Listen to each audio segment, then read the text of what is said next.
Okay, so I had this car towed home because it wouldn't start. And no matter what I did, I could not get it to start. So I took the starter out, put another starter in. Guess what? It wouldn't start. But when I bench test start, it would work.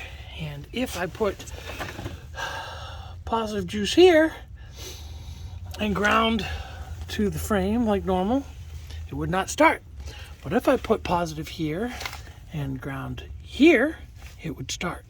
So, turns out this engine block does not have a good ground.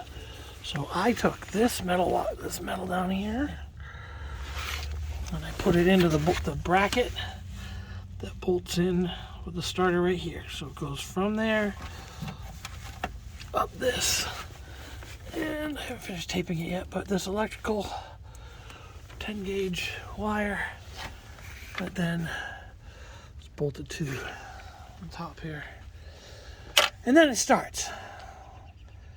Who'd have thunk that you'd leave the house starting a BMW and it would lose ground to the engine?